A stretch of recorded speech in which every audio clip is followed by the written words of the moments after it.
Thanks, Kent. Great win for Texas A&M. I have a lot of respect for how they've handled their season. I know struggled a little bit early in November, but man, they just embody everything you want your team to be. They play their tail off.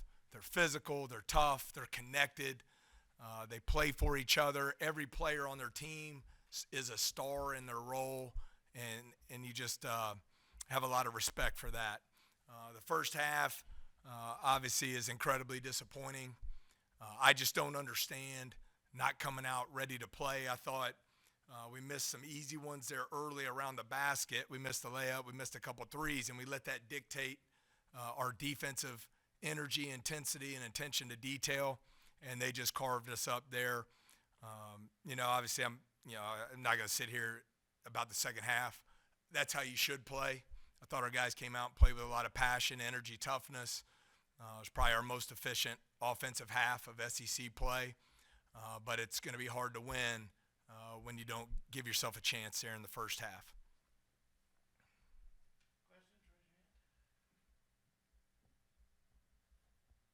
Hey coach, I'm curious, what was said in that locker room like throughout halves? And what do you think were like the main differences in between the first and second half?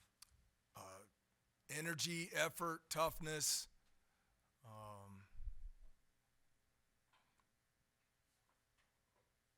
maybe a little pride, maybe. All those things that are the price of admission. Man, what a privilege it is to put the jersey on, to coach here. You got to put everything you have into it.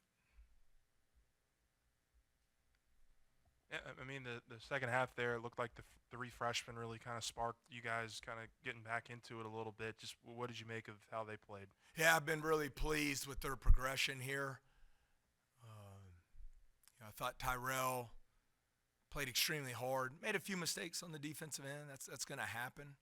Yeah, I'm an easy coach to play for. You just play your tail off, be about the team. We'll live with mistakes. We'll coach. We'll get better. We'll teach.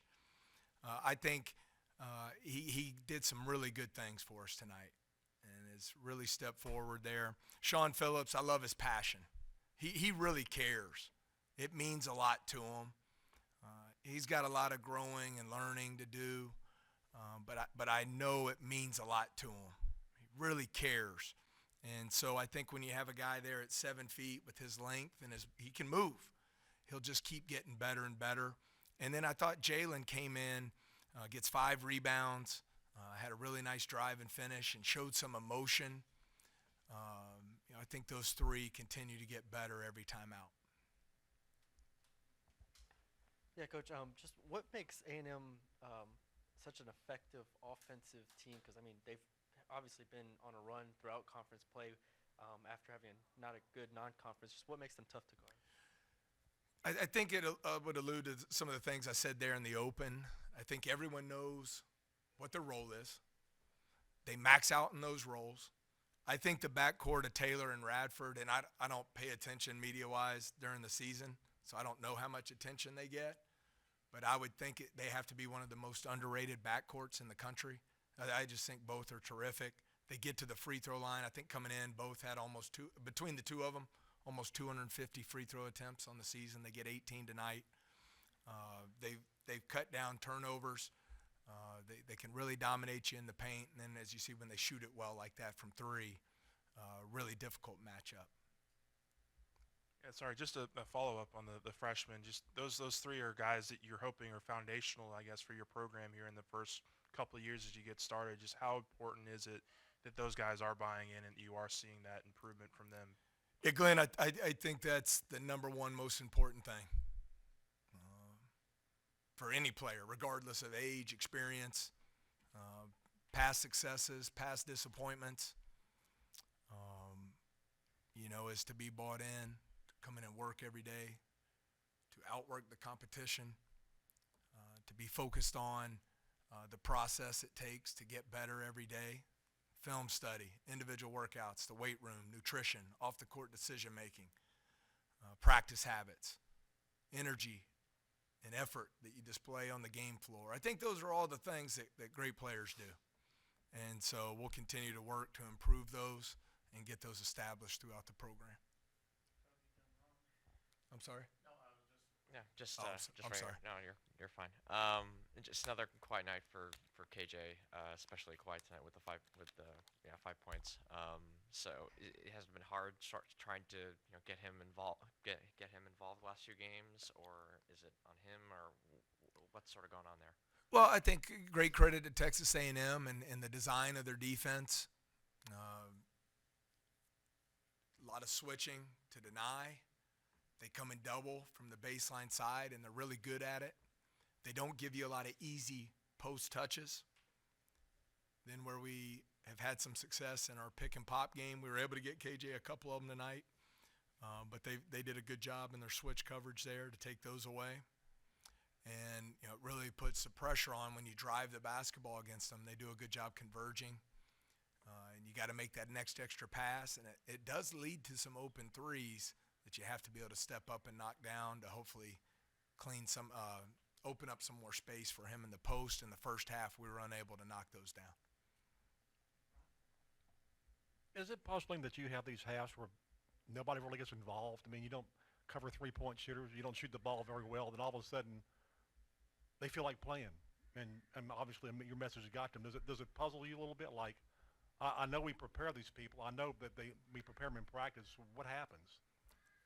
It's my responsibility to have them locked in and ready to go, to understand the privilege it is to put the jersey on and to go out there and play this game at the highest level. I failed to do that tonight.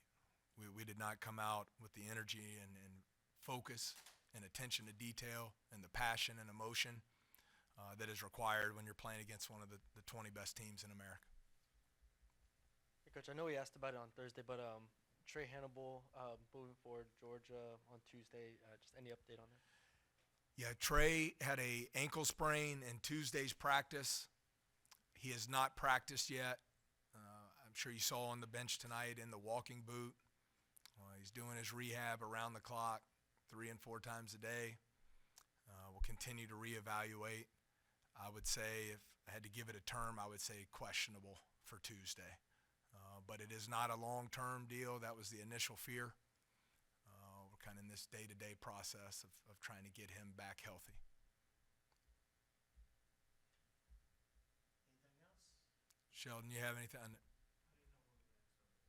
You can fire away. I think you touched on right when I was looking at it, but the early part of the game when the early part of the game when you get behind so early, and so quickly, and the way they built it, and 29-point lead with 2 minutes to go in the first half. That it just seems like just a constant theme that you just can't get out of rut sometimes. Yeah, it's my responsibility, and I didn't get it done. I didn't have us ready to go. Didn't understand the task at hand, I guess. And, I think when you're playing against teams in this league, you got to come out and put your best foot forward from the opening jump ball. And I did. I talked earlier, Shell. I know you had just gotten in, but I thought early we had some looks. We did not convert on those, and it impacted our defensive energy, intensity, and attention to the game plan. And we were unable to get stops, and then it just snowballs on us. And it's a tough way to try and win games. That is for sure. So as much as I appreciate those who number one, the fans who stayed for the second half, I would have left at halftime.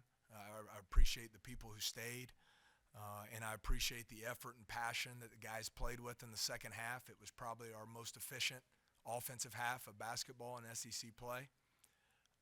To get the lead down to 8, and then Taylor hit a huge 3 there off the ball screen. We missed a switch, and he hit a 3 to push it back to 11, and we were never able to make it close enough there to give ourselves a chance. But you're down by as many points as you said, you're not going to beat a good team. It's impossible.